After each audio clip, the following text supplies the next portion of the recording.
Okaeri! Welcome back to my channel, Made Between the Pages. My name is Taylor, and today we're going to be doing my August wrap-up.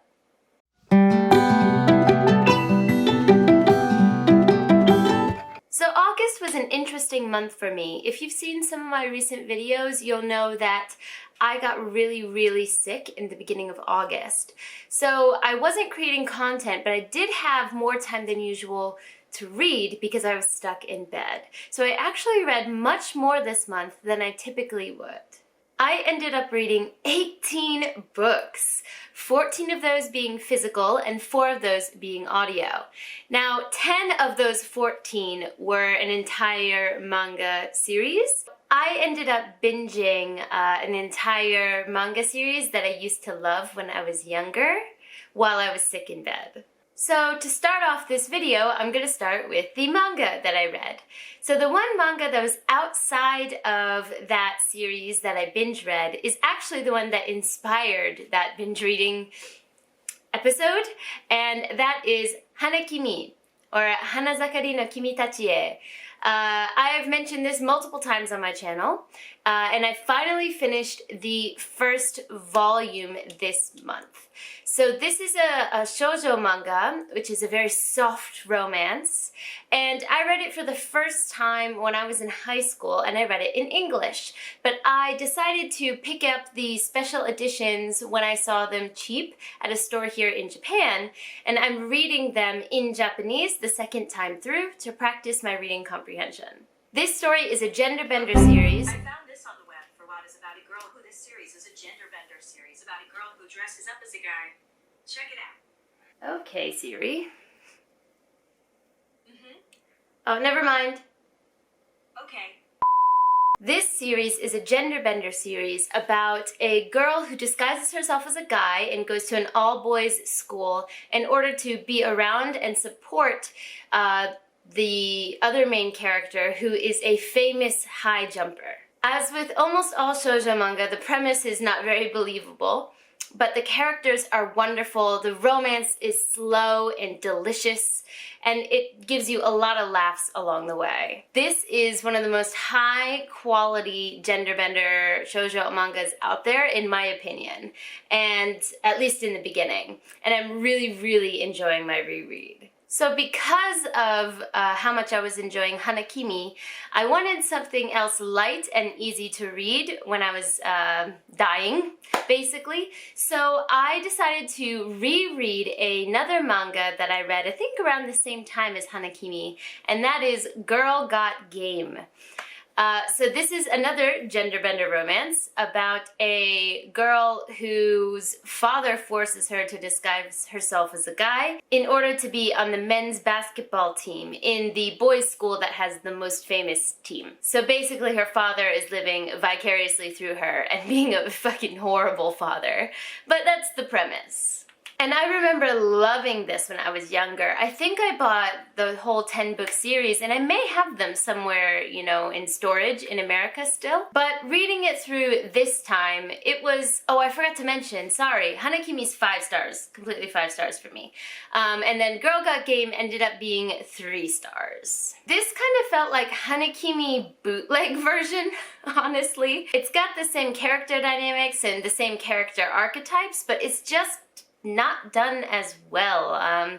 It felt a bit rushed, it felt a bit forced at times, and while there were sections of it that made me giggle, it definitely wasn't like top tier for me. But obviously it was fun and easy to read because I read the entire series in one day. So if you're looking for something a little old school, a little, you know, tropey, and something light to pick up, Girl Got Game might be something up your alley. But I would say if you want the high quality, slow burn feeling, Hanakimi is the one to go with. I'll go ahead and list all of the other physical books that I read before moving on to audio. The next physical book is The Tea Dragon Society. Now I think it was maybe 2 vlogs ago now I mentioned this because the reading that I did in August kind of had some overlap with one of my previous, I think it was July, reading vlogs. And The Tea Dragon Society was one that I had read already when I filmed that. But if you haven't seen that video, I love this book. I gave this 5 glowing stars. I do wish that there was a bit more exploration in the world, which I have heard people say was a negative point for them, but I was expecting something short and sweet and heartwarming, and that is exactly what was delivered. The tea dragons are so cute, and how they have tea coming out from like different little sections of their tiny cute little bodies. Ah, I want one. And I love how the main character, I forget her name right now, but how she was able to kind of learn a life lesson through the slow, steady process of learning to take care of a finicky tea dragon. I won't give away any more than that premise because, like I said, it's like 60 pages, so it's super short, super sweet, but it's just, it'll make your heart soar. And I love it. I really want to own this physically because I feel like whenever I'm feeling down, I could pick up this book and just read through it quickly, you know, sit down in one sitting and get an immediate pick-me-up. So I definitely want to purchase this physically. I haven't yet, though. I also really want to read the 2nd volume, which I believe is already out, and the 3rd volume when it does come out. I actually said in a previous video that I don't have any authors, but Katie O'Neill might have become one when I think about it after reading the Tea Dragon Society.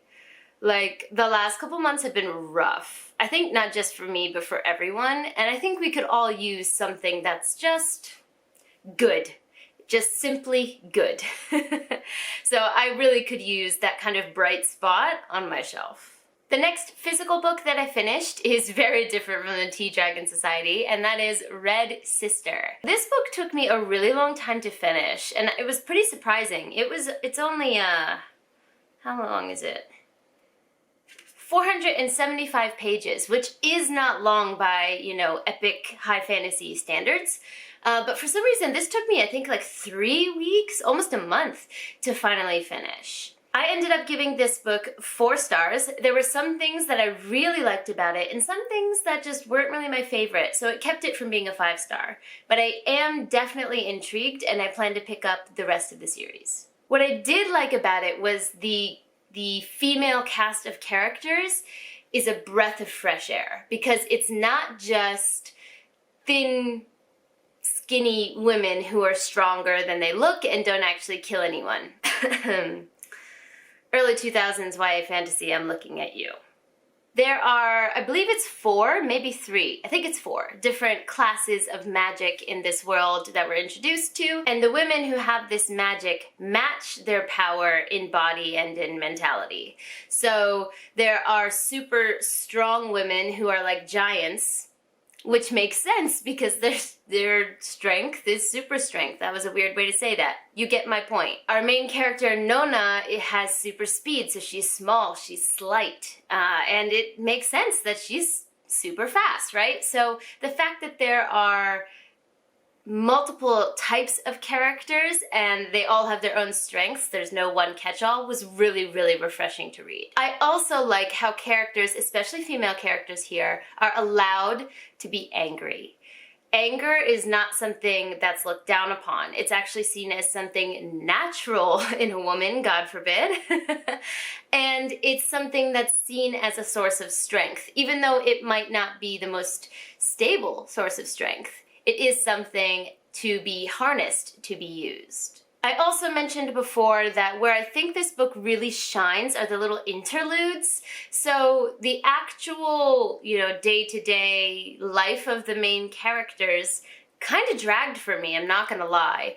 I love magical settings, I love training sequences, so this should have blown, like, I should have blown through this, but for some reason, those parts really dragged when the characters were getting to know each other. And that's very odd for me. But the interludes where the future or the past is kind of teased and you have to guess who is actually in that scene, that is what pulled me in and made me keep reading. They always caught my attention. They were written beautifully, and I really think that that's where this book excels. Now, to get to the negative parts, the parts that kept it from being a 5-star for me, were the dynamics between the characters, like the friendships. So the characters themselves, like I said, were refreshing. But the way that Lawrence wrote friendships was not very good. Nona makes a friend when she arrives at the school, and it's like, okay, we're friends now. That's it. We die for each other now. And it just, even though Nona's not supposed to be very socially aware or, you know, very socially capable, it still didn't fit for me. Also later, new characters would be introduced, and then they just hate other people, or other people hate them.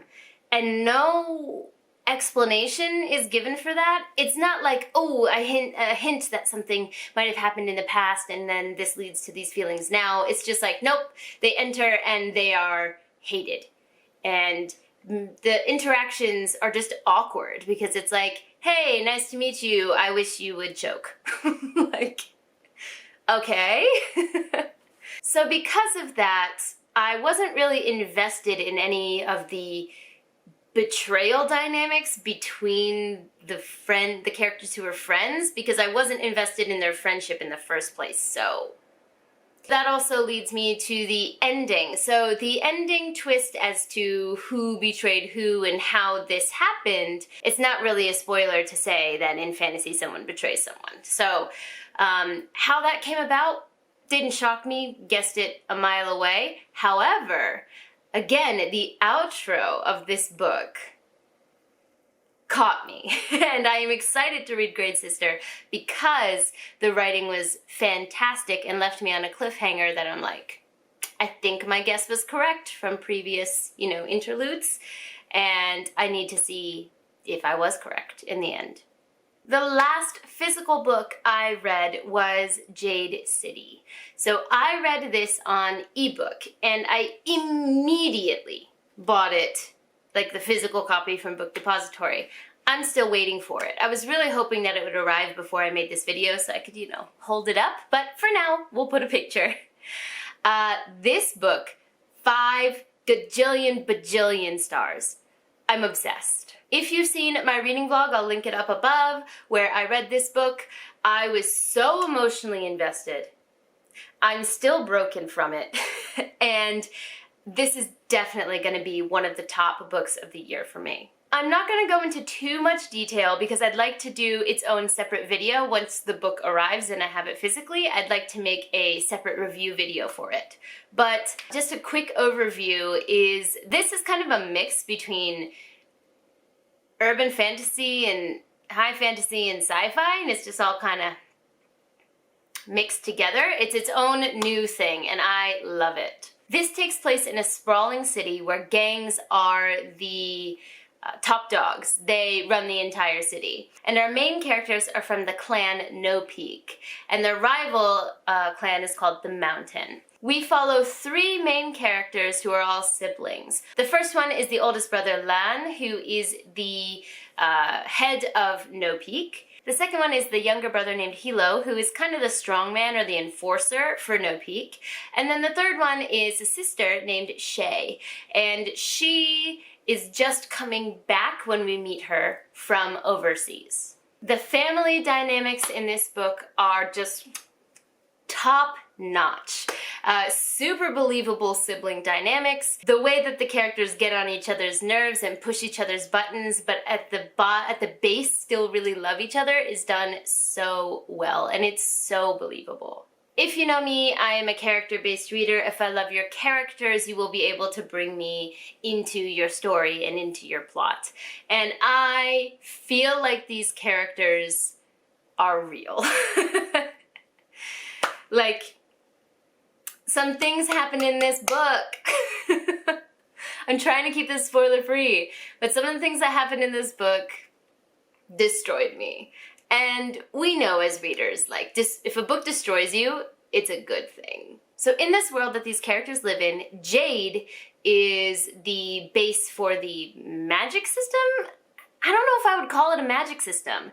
It's almost scientific, but there is a magical element to it, so we can call it that for lack of a better word, but Jade is the basis for this. If you wear Jade, it gives you supernatural speed, supernatural senses, supernatural strength. It provides you with lots of powers. However, there are only a select few people who, through rigorous training for years and years and years, are able to wear jade and channel it safely. It's kind of treated like a drug almost, where those who don't have the predisposition or the training to be able to handle jade go crazy and a lot of people end up dying through withdrawal symptoms and through something called the itches. However, there's some technological developments that may allow those who are not in this elite group to be able to use it. So this leads to some really serious implications of the future of jade and the money involved in the trade of jade.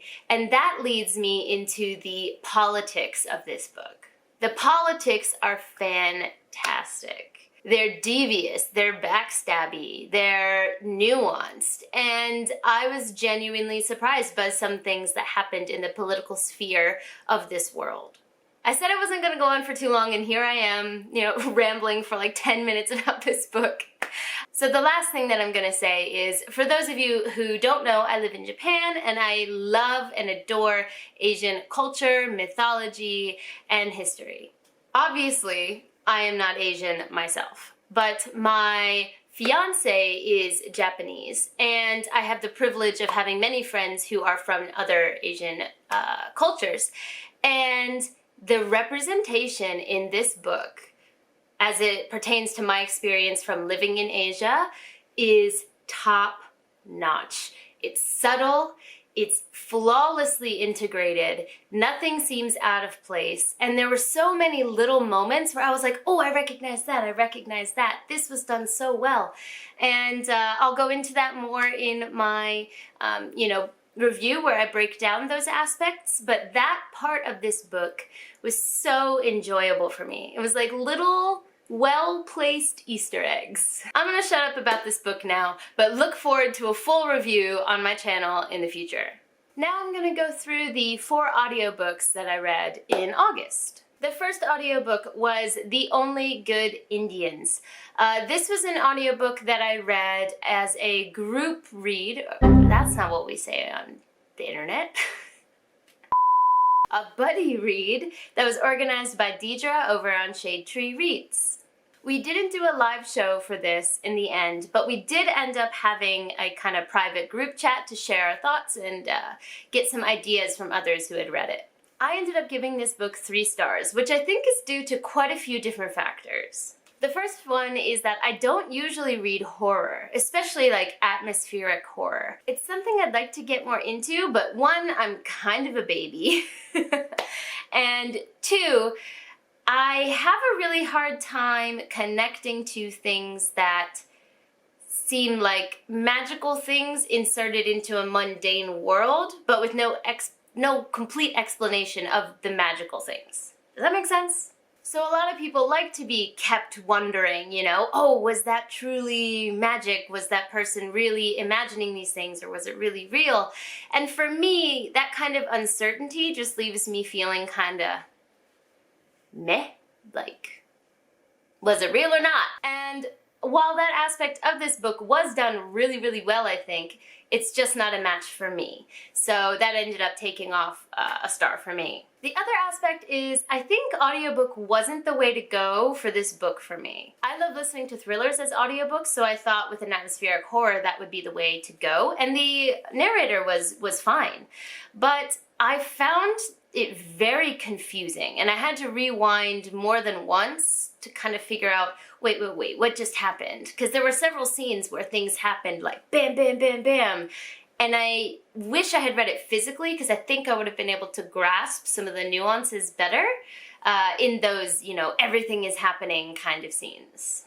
The last thing is, I'm not super knowledgeable about indigenous cultures or Native American, moral structures and cultural aspects. And I think that gap in my knowledge had me missing some of the nuance and some of the points of the book.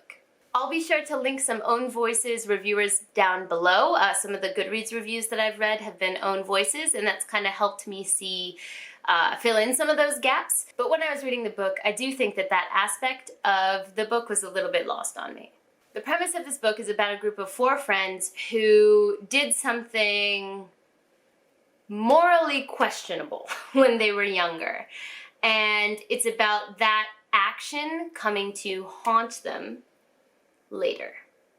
If you like that atmospheric horror vibe, if you are interested in learning more about Native American or indigenous cultures, I highly recommend you pick this up, because while it wasn't a 5-star read for me, I do think that I got a lot out of it. The next book that I listened to on audiobook was Black Girl Unlimited. This book was 5 stars for me. It left me sobbing and at the same time filled with hope. This is a story about a young girl named Echo Brown who is growing up in not so good circumstances. And she sees the effect of these circumstances in those around her and in her own life. A lot of these circumstances are easy to see in real life, so underfunded school systems, poor communities that don't provide their residents resources in order to improve their lives, and the struggle of those who are living in these kinds of situations to rise above. There are way more themes, but those are just some that pop up into my brain right away. But all of the themes were dealt with wonderfully. And this book does kind of have that supernatural element in a real world that I typically don't love, which I mentioned before with The Only Good Indians. But something about the way it was handled in this book was just done so well that I loved it. So Echo is trying to figure out how to excel in a world that is not set up for her to excel, but she's determined to do it. And the way that it's written is just heartbreakingly beautiful. The message that there's magic inside of you if you just have the guidance and the strength to harness it is something that I think everyone could take with them in their lives. The next audiobook that I read is Crown of Feathers. So this has been on my radar for quite some time now, and I love animal companions and the idea of gigantic phoenixes that can be ridden as animal companions. Sign me up. I ended up giving this book 4 stars.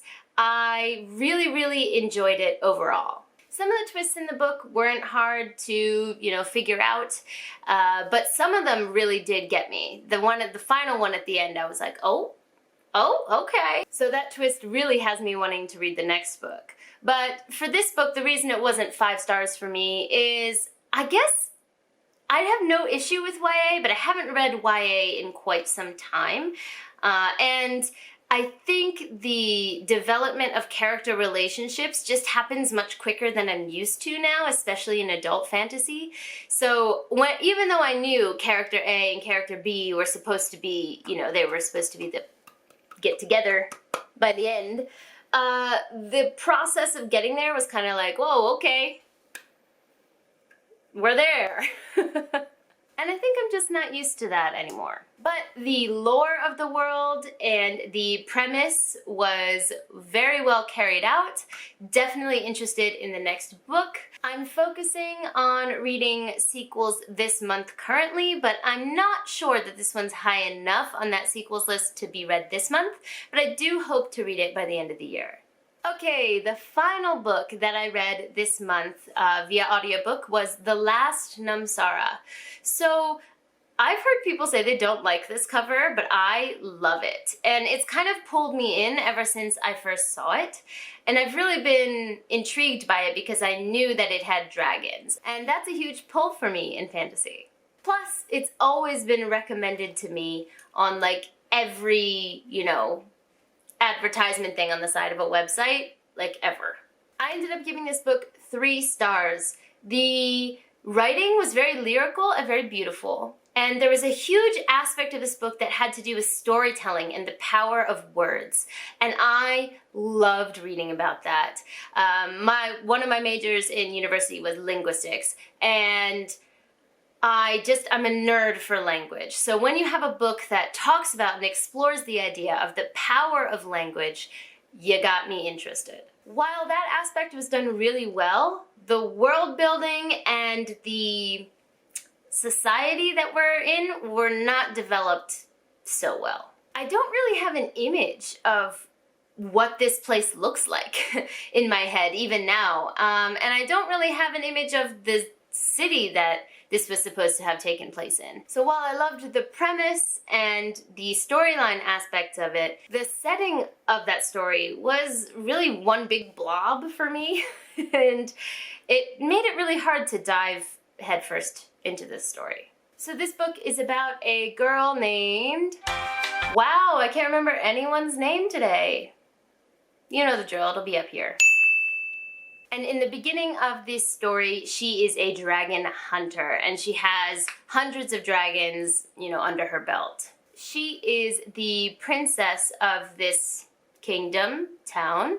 Again, not really sure what's going on there, but she's a princess and her father is the king. And in this world, there are these things called the old stories, which tell the history of the world before this current empire, city, whatever, was established. And these old stories are said to drive people mad, to drive them crazy, when they tell them, when they write them, when they talk about them. So they've become really, really taboo. However, our main character is able to recite the old stories and not go crazy.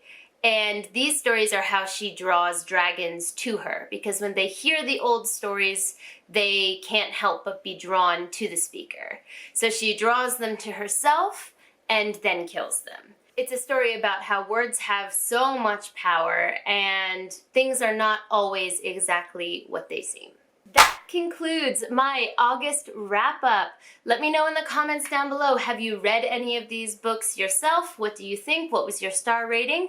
I'd love to hear your feedback down below. But for now, I'm gonna head out. Done.